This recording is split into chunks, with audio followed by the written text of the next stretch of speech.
हरिओम. श्री स्वामी समर्थ भगवान की जय. श्री गुरुदेव दत्त. श्री स्वामी स्तवन. श्री गणेशाय नमः. श्री सरस्वते नमः. श्री गुरुभ्यो नमः.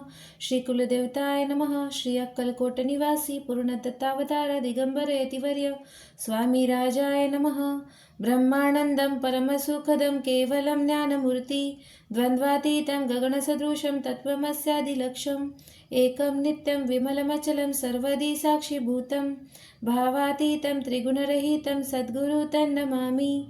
ओम रक्ताज रक्तवर्ण पद्मनेत्र सुहासवंदन कथा टोपीच माला दंडकमंडलुधर कट्टांकर रक्षस त्रैगुण्यरहित त्रैलोकपालक विश्वनायक भक्तवत्सल कलियुगे श्री स्वामी समर्थवार धारक पाहि मां पाहि मां पाहि मां.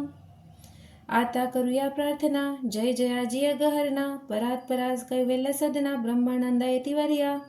जय जयाजी पुराण पुरुषा लोकपाला सर्वेशा अनंत ब्रह्मांडिशा वेदवद्या जगद्गुरु सुखधाम निवासिया सर्वसाक्षी करुणालया भक्तजन ताराया अनंत रूपे नटलासी.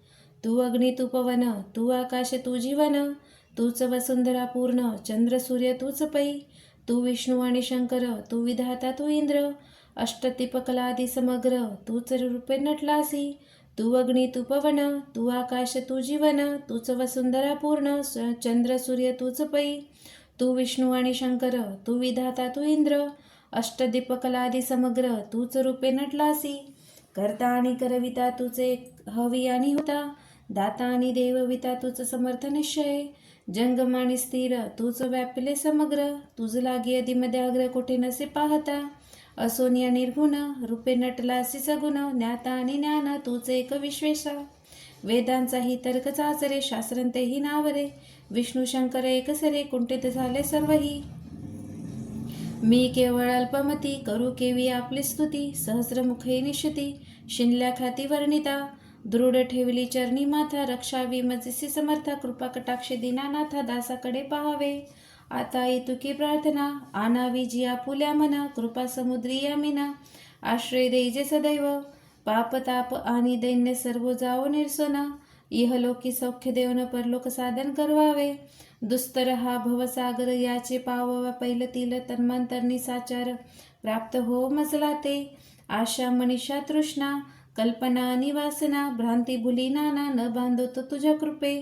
किती वर्णू आपले गुण द्यावे मज सुख साधन अज्ञान तिमिर निरसन ज्ञानार्क हृदय प्रकट पै. शांती मनी सदा वसो वृथाभिमान नसो सदा समाधान वसो तुझ्या कृपेने अंतरी.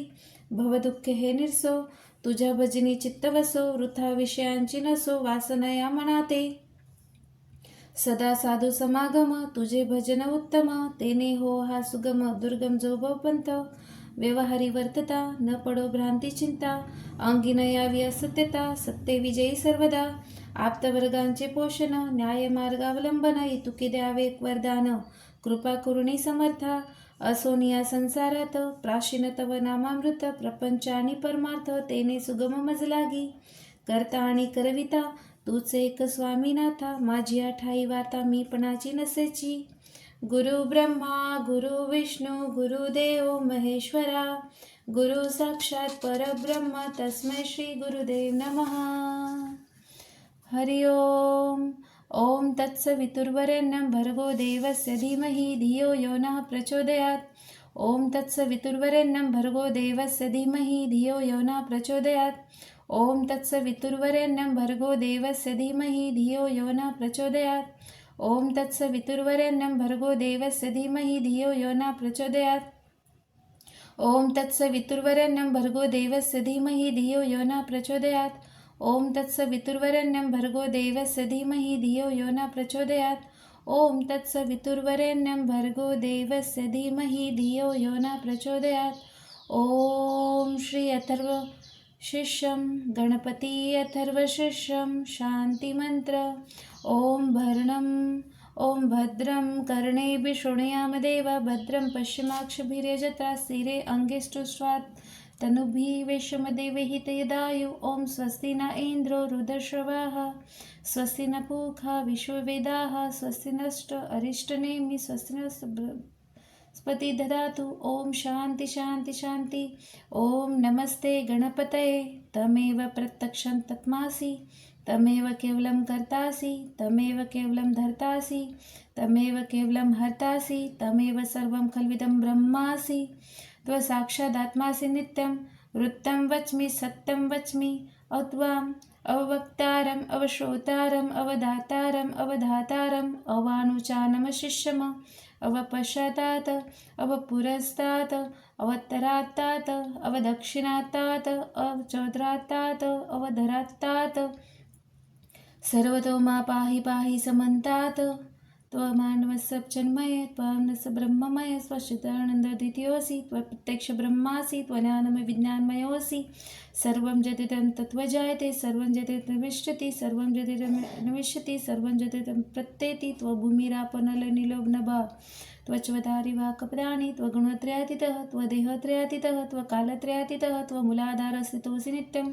त्वशक्तिरित्यात्मकः, त्वयोगिनाधायति नित्यं। त्वं ब्रह्मास्तं विष्णुस्तं रुद्रस्तं इन्द्रस्तं अग्निस्तं वायुस्तं सूर्यास्तं चन्द्रमास्तं ब्रह्मपुरं सरं। गणादिपूर्वमुष्याये वर्णादि तदनन्तरम् अनुस्वारपरतरा अर्धतुलसितं तारेण रुद्धम् ऐतृमनुस्वरूपं। गकारपूर्वरूपम् अकारमध्यं रूपम् अनुस्वारान्तरूपं बिन्दुरुत्रूपं नादसन्धामसहिता सन्धि सैष गणेशविद्या गणकऋषि निच्छन्द गायत्री छन्द गणपतिरेवता। ओम गण गणपतये नमो नमः। एकदन्ताय विद्महे वक्रतुण्डाय धीमहि तन्नो दन्ति प्रचोदयात्। एकदन्तचतुर्हस्तं पाशमकुशधारिणं रदचवरदहस्ते बिभ्रान्मुक्षध्वजं रक्तम्बोदरशुपकर्णकृतवाक्सं रक्तगन्धालपावृतपुष्पसुपूजितं भक्तानुकम्पतदेव जगत्कारणमूर्छितम् आविर्भूतसृष्टादौ प्रकृते पुरुषात् परम् एवं ध्याति नित्यं स्वयोगिना विघ्नावर। नमो रातपते नमो गणपते नमः प्रमथपते नमस्ते अस्तु लंबोदराय एकदन्ताय विघ्ननाशिने शिवसुताय श्रीवरदमूर्तये नमः। ओम भद्रं कर्णेभिः शृणुयाम देवा, भद्रं पश्चिमाक्षभिर्यजत्रा, स्थिरे अंगे सुष्ठुस्तनूभुवेशमदेवहितयदायु। ओम स्वस्ति न इंद्रो वृद्धश्रवाः, स्वस्ति न पूषा विश्ववेदाः, स्वस्ति नस्तष्टो अरिष्टनेमि, स्वस्ति न बृहस्पति ददातु। ओम शांति शांति शांति। श्री स्वामी समर्थ महाराज की जय। श्री गुरुदेव दत्त।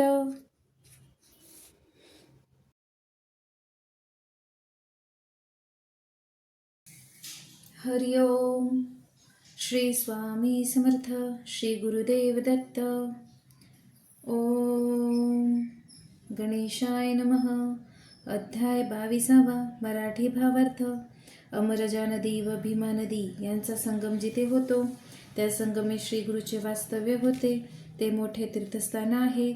श्री गुरु नित्य भिक्षेसाठी गाणगापुरात जात असत.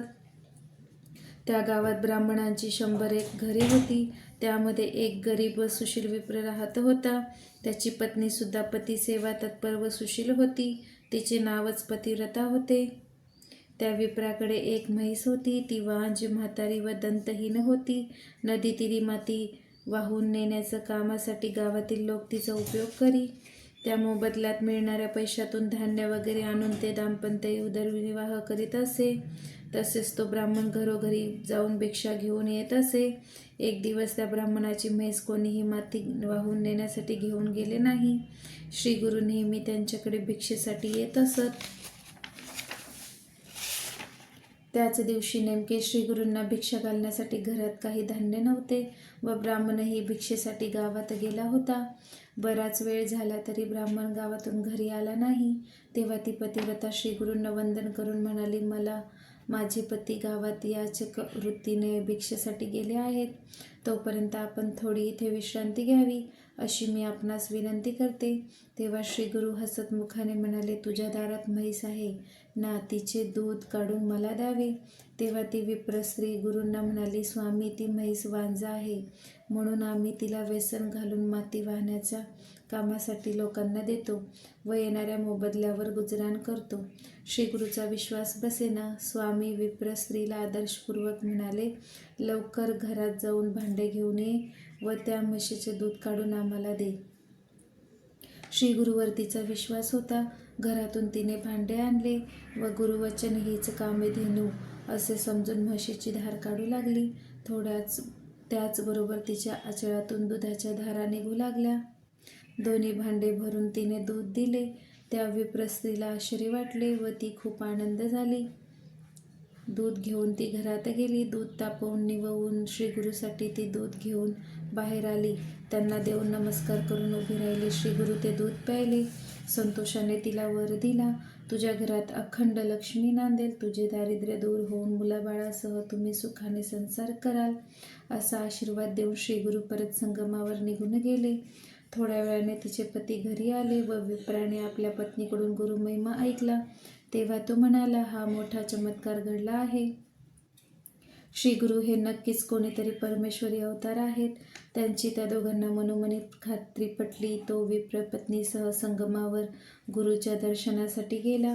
त्यांनी भक्तीने विधीपूर्वक श्रीगुरूंची पूजा केली. त्यांच्या चरणावर डोके ठेवले. त्या पती पत्नीचा भक्तिभाव पाहून श्रीगुरूंनी त्यांना कृपा आशीर्वाद दिला. अशा प्रकारे ज्यांच्यावर अशा अवतारी पुरुषांची कृपा होते त्यांचे दुःख कायमचे दूर होते व ते सर्व प्रकारचे ऐश्वर्य भोगतात. श्री स्वामी समर्थ. श्री गुरुदेव दत्त. श्री गणेशाय नमः. श्री गुरूंनी वांज म्हैस दुभती केली. ही वार्ता सर्व गंगापूर गावात वाऱ्यासारखी पसरली. सर्व लोकांना आश्चर्य वाटू लागले. त्या गावाच्या राजाला ही बातमी समजली. त्याने विप्राकडे येऊन चौकशी केली. तेव्हा संगमावरचे एक यती माझ्याकडे रोज भिक्षाला येतात वगैरे सर्व वृत्तांत राजाला विप्राने सांगितला. तेव्हा राजा संगमावर गेला व त्यांनी स्वामींना विनंती केली की आपण कृपया गावात येऊन राहावे व रोज वाटल्यास संगमावर अनुष्ठानास जावे आणि गावात राहून गावातील इतर भक्तजनांचे कल्याण करावे. स्वामींनी राजांची विनंती मान्य केली. राजाने वाजत गाजत स्वामींना गावात आणले. मठ बांधून वास्तव्य करण्यासाठी स्वामी योग्य जागा पाहत पश्चिम दिशेकडे गेले असता एक उंच अश्वत्थ वृक्ष दिसला व त्याच्या शेजारी एक जुना वाडा होता. त्या वृक्षावर एक मोठा ब्रह्मराक्षस राहत असे. तो ब्रह्मराक्षस नरमास भक्षक होता. त्या वाड्याकडे कोणी फिरकत नसे. श्री गुरूंना तिथे आलेले पाहिल्यावर तो ब्रह्मराक्षस वृक्षावरून खाली आला व धावत धावत श्री गुरूंच्या चरणी लोळण घालू लागला व हात जोडून स्वामींना म्हणाला, महाराज, मी घोर अंधारात बुडालो आहे. तुमच्या दर्शनाने माझे पाप नाहीसे झाले. तुम्ही सर्व भूतला मात्रावर कृपा करता, तेव्हा कृपया माझा उद्धार करा. श्री गुरूंनी त्यांच्या मस्तकावर हात ठेवल्याबरोबर त्याला राक्षसाचे मनुष्यात रूपांतर झाले. त्याने पुन्हा श्रीगुरूचे पाय धरून त्यांना वंदन केले. श्रीगुरू त्याला म्हणाले, तत्काळ संगमावर जाऊन स्नान कर. तिथे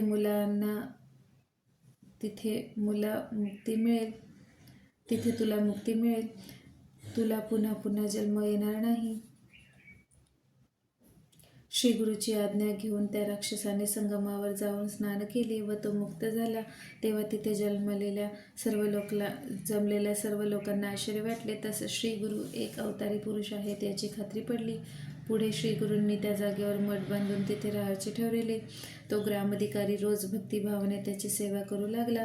कोणत्याही गोष्टीची त्यांना कमतरता भासू दिली नाही. श्री स्वामी समर्थ. श्री स्वामी समर्थ. श्री गुरुदेव दत्त. श्री स्वामी समर्थ. श्री गुरुदेव दत्त. अध्याय 24. मराठी भावार्थ. कुमसी गावामध्ये एक त्रिविक्रम भारती नावाची एक मुनी राहत होता. तो नृसिंह भक्त होता. तो नेहमी मनोमन श्रीगुरूची निंदा करीत असे. श्रीगुरूंना तो दांभिक संन्यासी समजत असे.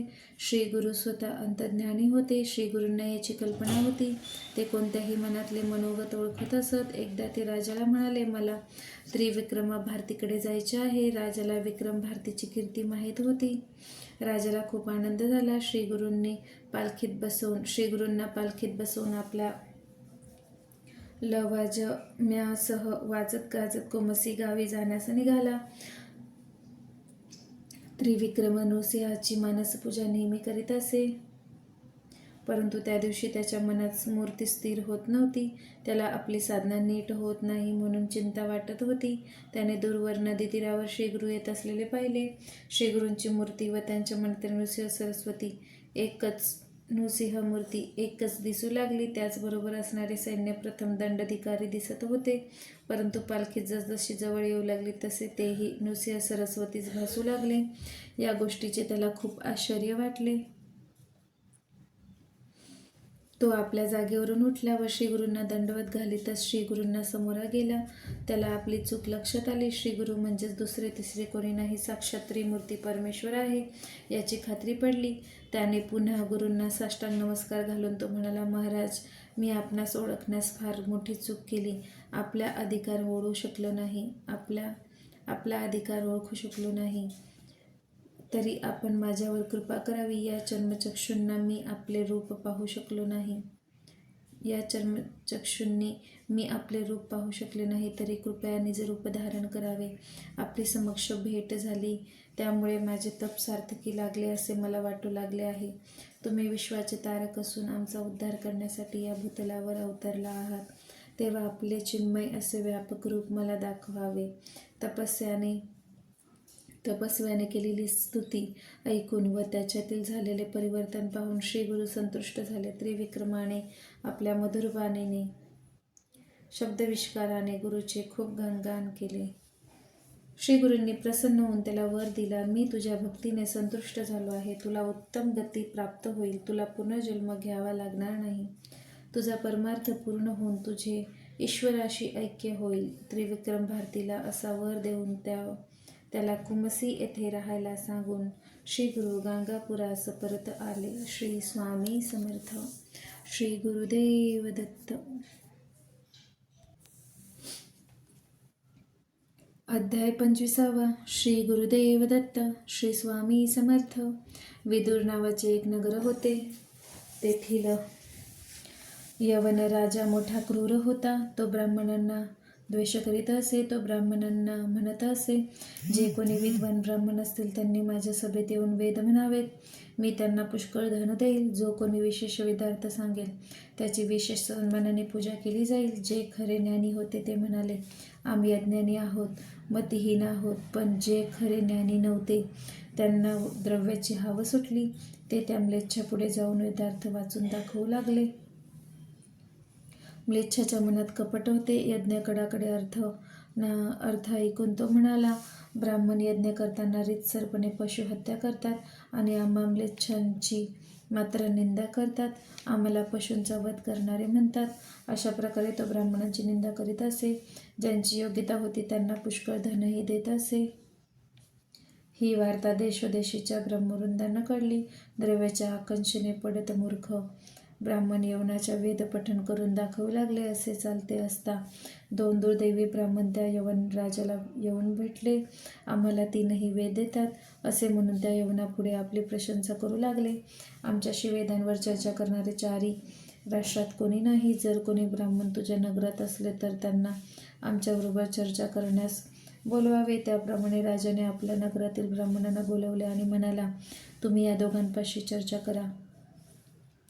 जे तर्काच्या बाबतीत श्रेष्ठ ठरतील त्यांना मी भरपूर धन देईल. तेव्हा ते ब्राह्मण म्हणाले, हे दोन्ही ब्राह्मणच आम्हाला सर्वांपेक्षा श्रेष्ठ आहेत, महापंडित आहेत. त्यांचीच नावे घोषित करून त्यांचा सन्मान करावा. यवनाने त्या दोघांना वस्त्रे भूषण देऊन सत्कार केला. गावातून त्यांची हत्तीवरून मिरवणूक काढली. मी जसा यवनांचा राजा आहे तसे हे विप्राचे राजे आहेत असे तो म्हणाला. ते दोघे तामसी इतर ब्राह्मणांना दूषणे देऊन त्या राज्यात स्वतःला राजे म्हणून मिरवू लागले. ते दोघे विप्र राजाला म्हणाले, तुझ्या राज्यात जर कोणी वादपटू ब्राह्मण मिळाला तर त्यांच्यासह विवाद करू व तसा कोणी मिळाला नाही तर गावोगावी जयपत्रे घेऊन पुढे जाऊ.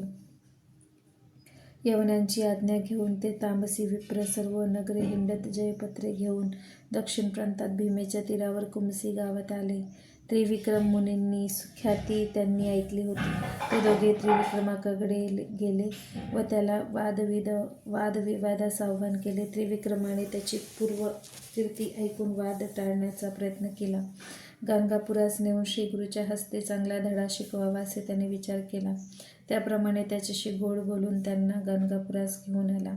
तिथे श्री गुरूंना वंदन करून त्या ब्राह्मणांचा पूर्वी इतिहास कथन केला. आमच्याशी वेदावरती वाद केला नाही तर हरलो म्हणून पत्र लिहून द्या असे ते म्हणत आहेत. मी त्यांच्या नाना प्रकारे समजूत घातली, पण ते उर्मट ब्राह्मण ऐकतच नाही. म्हणून मी तुमच्याकडे आलो आहे. तरी स्वामी, तुमचे वचन सर्वश्रेष्ठ, तुम्ही आज्ञा करावी. श्री गुरु त्या विप्रांना म्हणाले, आम्ही तामसी संन्यासी लोक, आम्हाला जय पराजय सारखाच आहे. संन्यासी यतीवर विजय मिळवण्यात तुम्हाला कसला मोठेपणा आहे. गर्वाने सर्वांचा नाश होतो. देव दानव यांचेही गर्वामुळे मरण ओढवले. वेदांत कुणाला कळतो?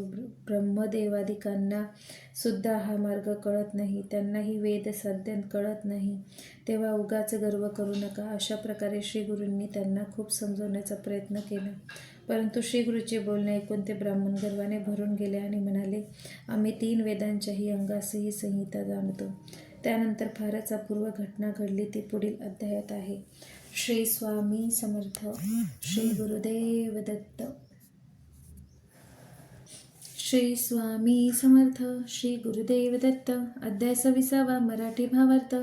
श्री नृसिंह सरस्वतींनी वेदांचा विस्तार केवढा मोठा आहे हे त्या ब्राह्मणांना सांगितले. पूर्वी भारद्वाज हे विख्यात ऋषी अभ्यास करीत होते. ते 100 वर्ष जगले. त्यांनी ब्रह्मचर्य आचरिले. पूर्ण वेद शिकावे म्हणून त्यांनी ब्रह्मदेवाची 3 तपे आराधना केली. त्यावेळी त्यांना अल्पसे वेद ज्ञान झाले. मग त्यांनी पुन्हा तप केले. तेव्हा ब्रह्मदेव प्रसन्न झाला व म्हणाला, तुला काय हवे? तेव्हा भारद्वाज म्हणाला, मला तुझ्या कृपेने संपूर्ण वेदांचे अध्ययन करायचे आहे. तेव्हा ब्रह्मदेव म्हणाले, वेदांना मोजमाप नाही, मला वेद अगम्य आहे. ब्रह्मदेवाने ऋषींना 3 वेद दाखवले. ते पर्वतासारखे दिसले व कोट्यावधी सूर्यासारखा त्याचा प्रकाश होता. ते पाहून ऋषींनी मग भय वाटले व म्हणाले, देवा, अशक्य आहे. या वेदांचा आरंभ व शेवट हे फक्त परमेश्वरच जाणू शकतो. हे सर्व वेद शिकण्याचे सामर्थ्य माझ्यात नाही. तरी तुझ्या मनात जेवढे काही द्यावेसे वाटते तेवढे मला द्यावे. या कलियुगातील ब्राह्मणांनी आपले कर्म सोडले. वेदांचा लोप झाला. ते पृथ्वीवरून गुप्त झाले. कर्मभ्रष्ट होऊन ब्राह्मण यवनापुढे वेद पठण करू लागले. त्यामुळे त्यांचे सत्व जाऊन ते मंदमतीचे झाले. वेदांमुळे ब्राह्मणांचे लोक देव मानित असत. वेदांमुळे त्यांना सैरे मिळाले होते. विष्णू स्वतः ब्राह्मणाची पूजा करीत असे व वेदांच्या सत्वामुळे ब्राह्मणांना तो आपले दैवत मानित असे. पण ते वेदमार्ग सोडून दुसऱ्याच मार्गावर जात आहेत. त्यामुळे त्यांचे सत्व नष्ट झाले आहे. हलक्या कर्मभ्रष्ट लोकांची सेवा करू लागले. तुम्ही स्वतःला चतुर्वेदी म्हणविता. लोकात चर्चा व वादविवाद करता. ते वेदांचे अनंत भेद आहेत ते तुम्हाला माहीत नाही.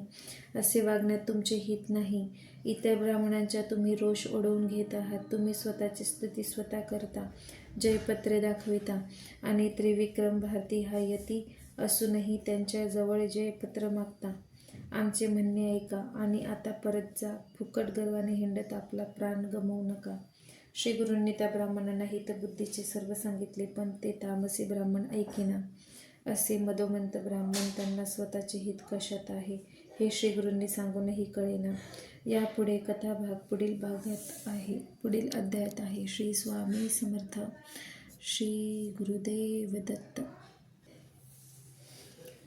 हरि ओम. श्री गणेशाय नमः. श्री कुलस्वामिनी धनदायी माता की जय. आशापुरा माता की जय. सप्तशृंगी माता की जय. अध्याय 27. श्री स्वामी समर्थ. श्री गुरुदेव दत्त. श्री गुरूंनी अनेक प्रकारे त्या ब्राह्मणांना 4 हिताच्या गोष्टी सांगून त्यांचे मन वळवण्याचा प्रयत्न केला, पण ते तामसी ब्राह्मण ऐकेना. ते म्हणू लागले, आमच्याशी वाद करा आणि जयपत्र तरी द्या. तेव्हा श्री गुरु रागाने म्हणाले, तुमच्या अंतःकरणात जशी इच्छा असेल तेच तुम्हाला मिळो.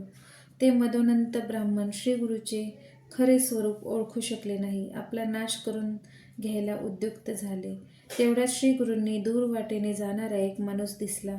त्यांनी शिष्यांना सांगून त्या पाथस्थाला बोलावून घेतले. श्री गुरूंनी त्या माणसाची विचारपूस केली. तेव्हा श्री गुरूचे बोलणे ऐकून तो म्हणाला, महाराज, मी मातंग असून या गावाच्या बाहेर राहतो. तुम्ही सर्वांवर कृपा करणारे आहात. आपण बोलावणे पाठवले म्हणून मी आलो. माझा आता उद्धारच झाला. श्री गुरूंनी आपली अमृतमय दृष्टी त्या मातंगावर टाकली. त्यांनी आपल्या शिष्याच्या हातात एक काठी दिली आणि भूमीवर त्या मातंगापुढे 7 रेषा आखल्या. त्या मातंगाला या रेषेतील एक रेष तू ओलांडून पुढे ये असे सांगितले. त्यांनी सांगताच त्या मातंगाने पहिली रेषा ओलांडली. त्यावेळी त्याला अधिक ज्ञान प्राप्त झाले. आता श्री गुरूंनी त्याला विचारले, तू कोणत्या कुळात जन्मलास? तो पतित म्हणाला, मी किरात वंशात जन्मलो असून माझे नाव वनराखा आहे. त्यांनी दुसरी रेषा ओलांडली तेव्हा त्याला पूर्वीपेक्षा जास्त ज्ञान प्राप्त झाले. तो अनेक गोष्टी बोलू लागला. सर्व लोक आश्चर्य करू लागले. त्याला श्री गुरूंनी तिसरी रेषा ओलांडायला सांगितले तेव्हा त्याला पूर्वजन्मीचे स्मरण झाले. तो म्हणाला, मी नावाडी आहे, मी नदी तीरी राहतो. चौथी रेषा ओलांडल्यावर तो म्हणाला, मी शूद्र वंशाचा आहे, मी माझ्या कामाला जात असताना आपण मला बोलावले. 5वी रेषा ओलांडल्यावर त्याला जास्त ज्ञान प्राप्त झाले व तो म्हणाला, मी वैश्य कुळातील असून माझे नाव सोमदत्त आहे. 6वी रेषा ओलांडल्यावर तो म्हणाला, मी क्षत्रिय आहे, माझे नाव गोविंद आहे. 7वी रेषा ओलांडल्यावर तो म्हणाला, मी विप्र असून माझे नाव अध्यापक आहे, मला वेदशास्त्रे व्याकरण वगैरे सर्व येते. श्री गुरु म्हणाले, तू वेदशास्त्रे जाणतोस असे म्हणतोस तर हे ब्राह्मण वेदशास्त्रावर चर्चा करण्यासाठी आले आहेत, त्यांच्याशी चर्चा कर. श्री गुरूंनी भस्म मंत्रून त्याच्या सर्वांगावर शिपडले तेव्हा त्या माणसाच्या अंतःकरणात ज्ञानाची ज्योत प्रदीप्त झाली व तिचा प्रकाश पडला. श्री गुरूंच्या स्पर्शाने तो पतित माणूस महाज्ञानी झाला. नृसिंह सरस्वती जगाचे गुरु आहेत, त्रिमूर्तीचा अवतार आहेत. त्यांना जे सामान्य माणूस समजतील तेच अधोगतीस जातील.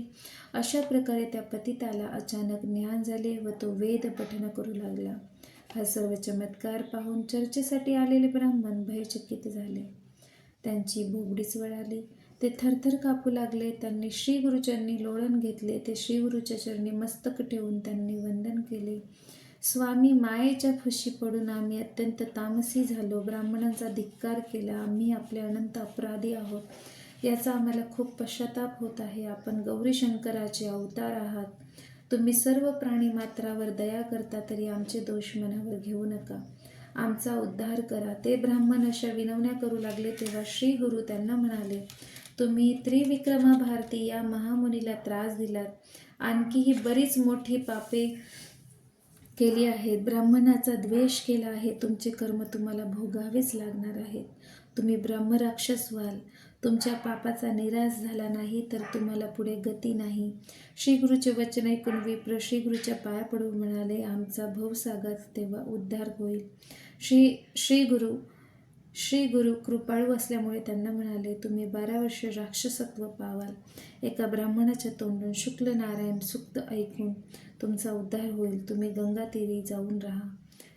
त्यानंतर ते विप्र गावाबाहेर पडले व गंगातीरी जातात हृदयशूलाने त्यांचे प्राण गेले व ते ब्रह्मराक्षस झाले. 7 रेषा उलटून पूर्वजन्मीची स्मृती जागृत झालेला तो मातंग आता विप्रत्व पावला होता.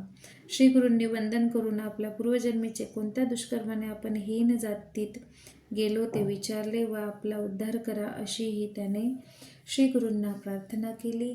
श्री स्वामी समर्थ. श्री गुरुदेव दत्त. हरि ओम. श्री गणेशाय नमः. श्री कुलस्वामिनी धनदायी माता. जय माता आशापुरा. जय माता सप्तशृंगा. जय माता लक्ष्मी. श्री गुरुदेव दत्त. ओम नमो भगवते वासुदेवाय. ओम नमः शिवाय. अध्याय 28. मराठी भावार्थ.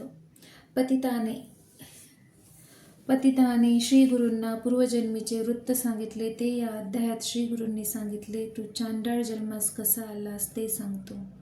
ब्राह्मण स्त्री व शूद्र पुरुष यांच्या व्यभिचारातून तो जन्माला येतो. तो चांडाळ होय. चांडाळ ही 16वी जात आहे. ब्राह्मणाने दुष्ट आचरण केले, कुलदैवत सोडून इतर देवांचे पूजन केले, सदा जीवांची हत्या, खोटी शपथ, कन्येची विक्री, शूद्राचे हातचे जेवण, त्यांची संगत केली, शूद्र स्त्रीची संबंध ठेवला, दासीशी संबंध ठेवला आणि अशा बऱ्याच कारणामुळे चांडाळ योनीत जन्मस येतो. असे श्री गुरु म्हणाले. श्री गुरु पतिताला म्हणाले, ते तू पूर्वी ब्राह्मण होतास, गुरु माता पिता यांना दूषणे दिलीस, म्हणून तुला चांडाळाचा जन्म झाला. आता तू जर संगमावर 1 महिना स्नान केलेस तर तुझा दोष जाईल, तेव्हा ब्राह्मणाचा जन्म येईल. पतित म्हणाला, स्वामी, मी आपल्या दर्शनानेच पवित्र झालो, मी शरणागत आहे, आता मला मंत्राने शुद्ध करून ब्राह्मणत्व द्या. तेव्हा श्री गुरु म्हणाले, तुझा देह चांडाळाचा आहे, तेव्हा तुला लोक ब्राह्मण कसे म्हणतील.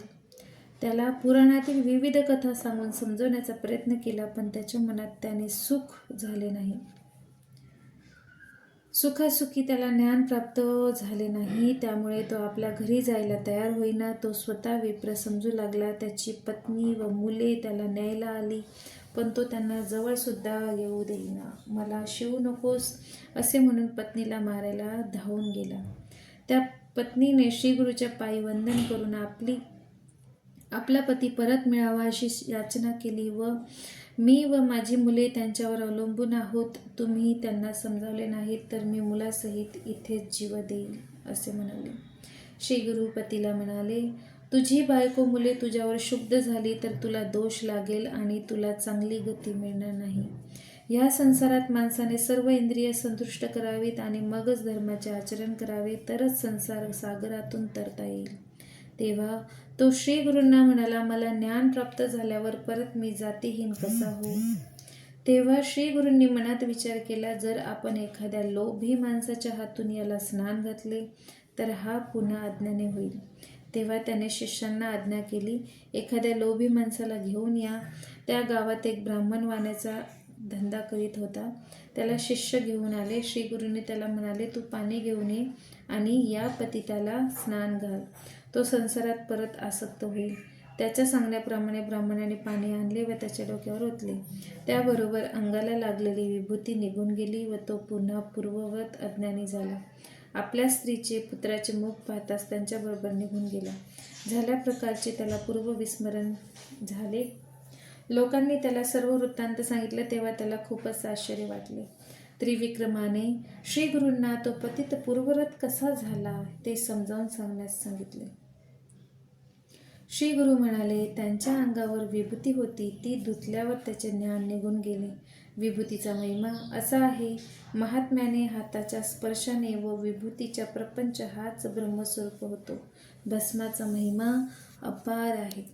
श्री स्वामी समर्थ. श्री गुरुदेव दत्त. ओम नमः शिवाय. श्री गणेशाय नमः. श्री कुलस्वामिनी धनदायी माता, आशापुरा माता. श्री स्वामी समर्थ. अध्याय 29 मराठी भावार्थ. या अध्यायात श्री गुरूंनी त्रिविक्रम भारतीला भस्म महात्म्य सांगितले आहे. पूर्वी कृतयुगामध्ये वामदेव नावाचा योगी होता. तो शुद्ध बुद्धीचा ब्रह्मज्ञानी पृथ्वी तलावर राहत असे. आपले घर, पत्नी, काम व क्रोध या सर्वांचा त्याग त्याने केला होता. तो संतोषी वृत्तीचा निरपेक्ष मौनी होता. तो जटाधारी वल्कले व्याघ्रांबर धारण करून सर्वांगी भस्म लावित असे. अनेक क्षेत्रांना भेट देत फिरत तो क्रोच अरण्यात आला. तो संपूर्ण भाग निर्मनुष्य होता, कारण तिथे एक ब्रह्मराक्षस राहत होता. तो नरक मांस व हिस्र श्वापदे खात असे. अशा भयंकर अरण्यात वामदेव फिरत असता तो ब्रह्मराक्षस वामदेवाला भक्षण करण्यासाठी धावून आला आणि त्याला खाण्यासाठी येऊन भिडला. त्यावेळी त्या श्रेष्ठ मुनीचे भस्म त्या ब्रह्मराक्षसाच्या अंगास लावले आणि त्याला पूर्वजन्मीचे स्मरण झाले. त्याचे सर्व पाप जळून गेले. त्याला ज्ञान प्राप्त झाले व तो श्रेष्ठ मुनीच्या पाया पडला आणि म्हणाला, आपण साक्षात ईश्वर आहात, तरी आपण माझे रक्षण करावे. आपल्या केवळ दर्शनाने माझ्या पापराशी जळून गेल्या. वामदेवाने त्याची सर्व विचारपूस केली. तो ब्रह्मराक्षस त्यावेळी म्हणाला, आपल्या दर्शनाने मला माझ्या पूर्वजन्मीचे ज्ञान प्राप्त झाले आहे. त्यातील दोषही मला दिसले. पतिव्रता, सुवासिनी, विधवा, रजस्वाला अशा अनेक प्रकारच्या स्त्रियांशी उन्मत्तेपणे वागून त्यांचा उपभोग घेतला आहे. याप्रमाणे मी बद्धांध होऊन साऱ्या देशभर लोकांना फार छळले आहे. इतके क्रूर कर्म करून सुद्धा माझे मन संतुष्ट झाले नाही. मी विषयासक्त होतो, त्यामुळे मी रोगी झालो. मला क्षयरोग झाला व त्यातच मला मरण आले. मला यमदूतांनी नरकात घातले. त्यानंतर त्यांनी आपल्या पुढील 25 जन्माची सविस्तर कथा वामदेवाला सांगितली. त्याने वामदेवाला विनंती केली की मला आता पुनर्जन्म नको. तुमच्या कृपेने माझा उद्धार होईल. तुमच्या नुसत्या स्पर्शाने मला ज्ञान प्राप्त झाले. तुमचा महिमा अनुपम आहे. तुम्ही साक्षात ईश्वरच आहात व आमचा उद्धार करण्यासाठी पृथ्वी तलावर आलेले आहात. ब्रह्मराक्षस असे म्हणाला तेव्हा वामदेव त्याला म्हणाला, हा महिमा माझ्या अंगाला लावल्या भस्माचा आहे. माझे सर्व अंग भस्मंकित आहे. ते तुझ्या अंगाला लागले त्यामुळे तुला जागृती आली. म्हणूनच कपूर गौरम शंकर सर्वांगी भस्म धारण करतात. ज्या वस्तूचा साक्षात ईश्वरच असा बहुमान करतो त्यांचा महिमा वर्णन करणे आम्हाला शक्य नाही. एका कथानकात यमाच्या दूतांना शिवदूत एका मृतात्म्याला घेऊन जाऊ देईनात. तेव्हा यम शिवदूतांना म्हणाला, तुम्ही माझ्या सेवकांना का मारलेत? त्या पापी माणसाला तुम्ही शिवलोकात का घेऊन जाता? हा शिवपुरीस जाण्यास योग्य नसताना त्याला विमानात बसवून मूढपणे आपण कसे नेता? यमाचे वचन ऐकून शिवदूतांनी स्पष्टीकरण केले. या प्रेताच्या बहाल प्रदेशी भस्म लावलेले आहे. त्याच्या छातीवर, कपाळावर, दंडावर, मनगटावर भस्म लावले आहे. मग त्याचे दूत स्पर्श कसे करतील? शंकराची आम्हाला आज्ञा आहे की ज्या माणसाच्या शरीराला भस्म लावलेले असेल त्या मानवाचा जीव शाश्वत असा कैलासावर आणावा. भस्म लावलेला मनुष्याला दोष स्पर्श करीत नाही. तो स्वर्गात जाण्यास योग्य असतो. वामदेव महामुनींना ब्रह्मराक्षसाला हे सर्व विस्तारपूर्वक सांगितले. तेव्हा ब्रह्मराक्षसाने संतोषाने त्याच्या चरणकमलास वंदन केले. विशेषतः गुरुच्या हाताने दिलेले भस्म श्रेष्ठ असते. श्री स्वामी समर्थ. श्री गुरुदेव दत्त.